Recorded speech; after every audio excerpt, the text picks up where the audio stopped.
World in the Black Business School. And I wanted to come in here real quick and talk to you guys about something that some of you have asked me about this. You sent me questions. You've gone to my website, boycewatkins.com, and sent me some of your thoughts on these issues. So I thought that I might address some of this. It has to do with Mr. Kobe Bryant. Now, most of you guys, I assume, know Kobe Bryant. He was a great basketball player and a pretty awesome philanthropist and human being, and just lived a good life, lived a great life. He was only around for 41 years, which I think was way too short for a man of his caliber and his determination. But Kobe got the best use out of his time. He chased his dream, he went hard for it, and he achieved that goal. And so anyway, do me a favor. Welcome to the Black Financial Channel, by the way. And if you haven't subscribed, make sure you sign up, theblackfinancialchannel.com. If you're interested in Black financial news and information, as well as commentary on a daily basis, subscribe at theblackfinancialchannel.com. Also, please hit the thumbs up button. Okay, so let me dive into this conversation real quick so you guys can kind of see why I'm here and what I'm talking about. So Kobe Bryant, he's looking at his legacy of wealth is pretty interesting because I like opportunities to kind of discuss where money comes from, why rich people have more than other people do, what leads some of us to come up versus some that don't come up. Now, Kobe had a unique kind of existence in the sense that he was able to make a lot of money as an athlete. But what you must give him credit for, though, is the fact that Kobe was a guy who made smart decisions relative to other athletes. I know a lot of athletes who squander their money, who go broke. You see a lot of stories about athletes going broke, and they don't tell you about the athletes who never go broke. And so I think it's important, as we're telling stories about athletes that go broke, to also tell stories about athletes that don't go broke. I hope you're going to understand why I'm talking about this. So I'm not gossiping about Kobe's wealth. I'm not counting his money or anything like that. But what I am going to do is kind of break some of this down based on public reports so that you can kind of understand where wealth comes from. So hit the thumbs up button. Please hit the thumbs up button and all that good stuff. And this is brought to you by the Black Business School. So if you want to learn about wealth and money and all that stuff, go to theblackbusinessschool.com. You can get started for free. So this is according to Nikki Swift's website. It says Bryant retired in 2016 after a 20-year career, and he made a lot of money. And so according to Celebrity Net Worth, Bryant was worth $600 million when he died. $600 million. That says to me that given that Kobe was growing his money at a pretty good clip, he was learning from guys like Michael Jordan on how to grow money, who is absolutely a master at this.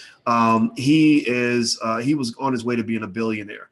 And what's really interesting as well, this is important for you guys to understand, those who don't really think about money. The reason Black folks don't have money is because we don't talk about money. We think that it's awkward or weird or disrespectful or no, you should talk about money all the time. You should talk about with your family, what's going to happen to my wealth when I die. If somebody dies, you got to figure out where the assets are so you can make sure that the assets are protected. Because when you die, the first thing that happens when you die is the government comes in and takes a big chunk of your money, right? The government's going to come in, and from a Kobe Bryant, they're looking to collect $50 to $100 million. If Kobe's sloppy at all, if he's caught slipping at all, they're going to get rich. Number two, the accountants, the courts, and the lawyers are going to come in and try to take $50 to $100 million. If you want to see a good example of that, go check out what happened to Aretha Franklin and Prince. Aretha Franklin and Prince made the grave mistake of dying without a will. And as a result, Aretha Franklin and Prince have contributed $70 to $100 million to white supremacy. I mean, they're robbing Prince blind. I mean, they're taking so much of his money, it's ridiculous. And so at the end of the day, if you're not talking about money in your family, then you're going to end up being victimized by a lack of planning. In fact, actually, I don't know if you guys know this, but 70% of all wealthy families lose all their wealth in one generation. 70%. So that means that even if you do the right things, you make the right choices, you build an empire, it doesn't matter. 70% of you are going to lose it all because you didn't plan, right? And then 90% of you will lose all your wealth within 2 generations. So the question is, how do you get into that 10% where you can actually have something for your grandkids and great grandkids? Well, it starts by getting rid of the taboo of talking about money. For some reason, families don't want to talk about money. Does anybody give me a yes or no if anybody has relatives that won't even talk about life insurance?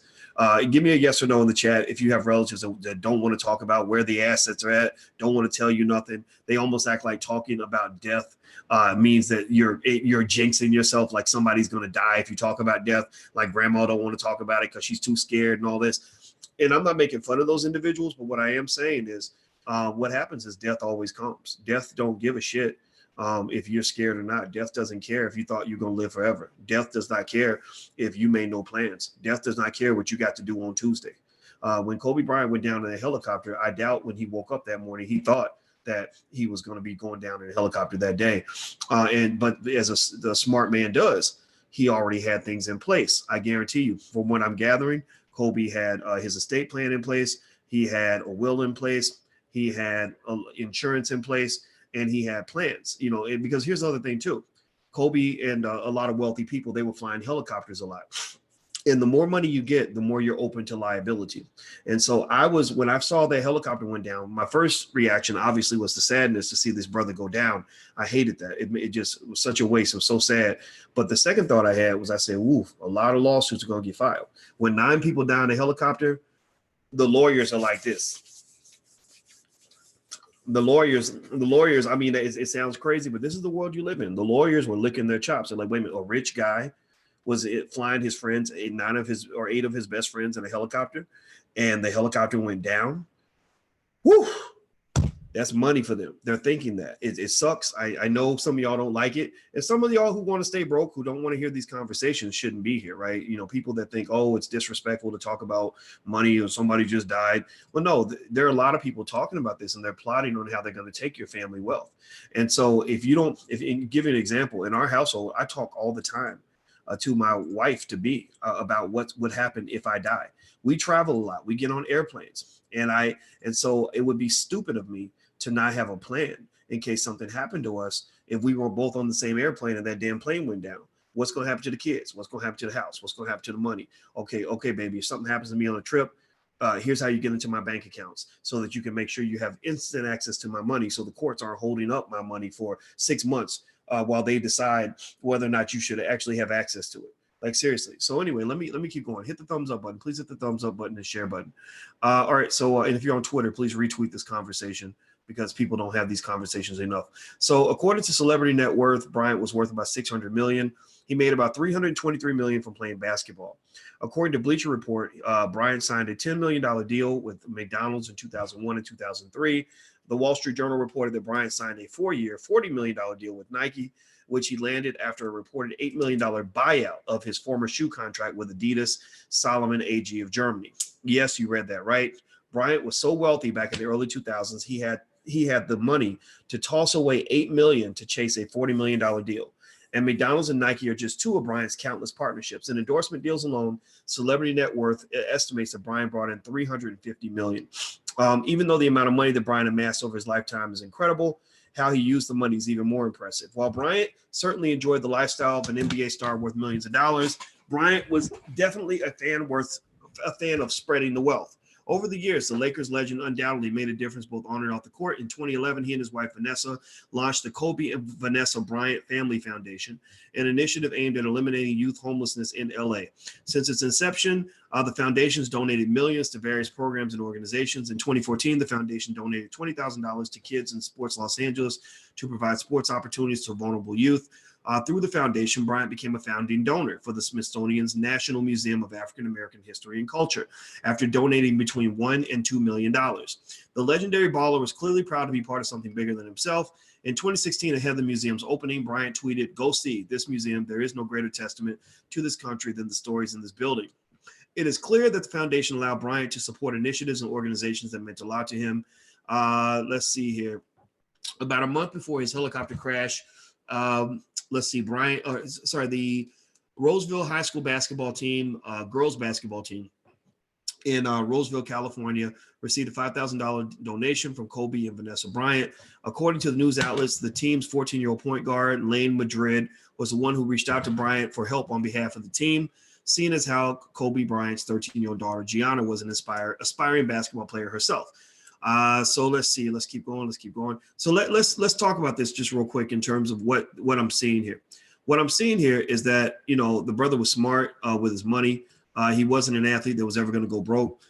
He also is doing what a lot of athletes are doing now, which is investing in things outside of basketball. You see, capital is how people make money. Go watch this documentary called Explained on Netflix. It's called Explained. And in this documentary, they explain the wealth gap and why wealthy people get so wealthy and why everyone else kind of stays where they are.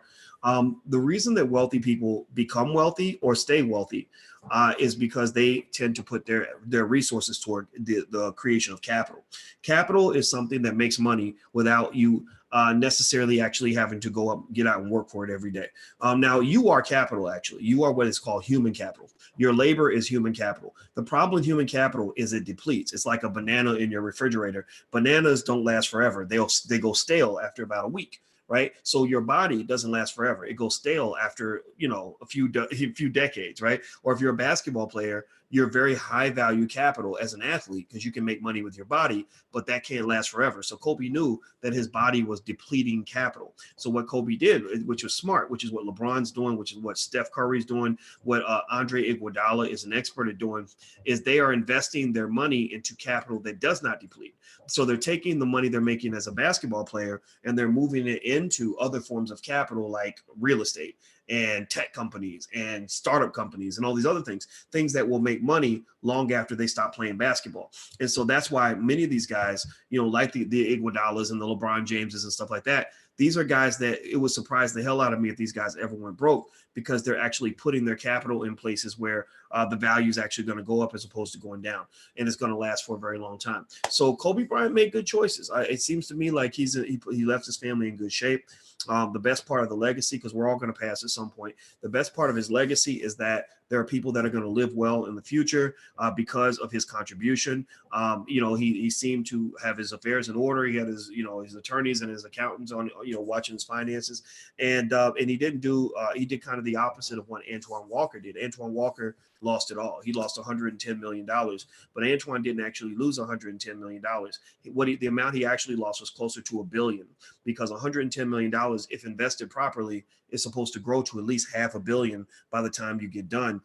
It may be $1 billion if you're smart, like a Michael Jordan was, right? So guys like Michael Jordan, they make more money than they ever did playing basketball. Guys like Kobe Bryant will probably making more money than he ever did playing basketball. Guys like LeBron James will make more money after retirement than he makes playing basketball. Shaquille O'Neal makes more money now than he made playing basketball. Magic Johnson makes more money now than he made playing basketball. These are the smart investors that are out there, because what they did was they learned how to do what I might call the cosmic flip, right? We hear about dope dealers doing the flip, like I'm gonna flip a bird and turn a gram into a key and a key into a whatever. You know what I'm talking? You hear those rap songs, like rappers talking about flipping, and they're doing these flips like 1,000 to 5,000, 5,000 to 10. Well, these guys are doing major flips. They're flipping human capital into sustainable capital. They're flipping a one-time opportunity into a multi-generational situation, right? They're flipping a 10-year basketball career into a 300-year legacy for their family.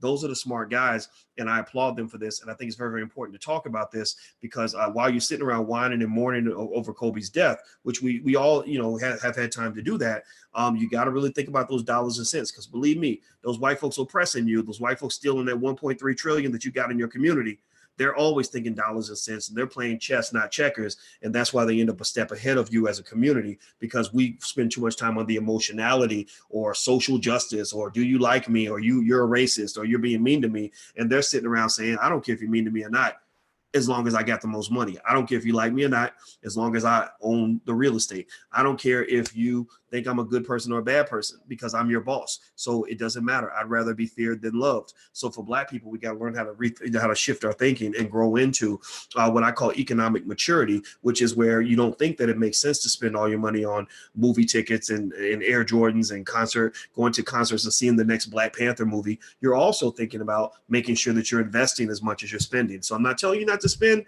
I'm just saying make sure you invest as much as you spend. That's what a wealth builder does. Okay. So anyway, I'm going to go, guys. Do me a favor, hit the thumbs up button, hit the share button, hit the subscribe button, retweet this. Also, join the Black Business School, theblackbusinessschool.com. That's where you can go. You can get started for free. Take a look at some of the curricula that we have on wealth building. I have a stock market investing class. A lot of you ask me how to invest in the stock market. I have 100 hours of content right there that you can go through that will teach you everything you want to know about investing, and it doesn't cost you much. It costs like $3 a day. So feel free to go to theblackstockmarketprogram.com, THE. That's theblackstockmarketprogram.com. And if you want a free e-copy of my book, It Takes a Village to Raise the Bar, you can go to drboycewatkins.net. That's drboycewatkins.net. Okay, guys, so I'm out of here. Have a good day. It was great talking to you. And thanks for listening. I'll see you soon. Love you guys. Peace.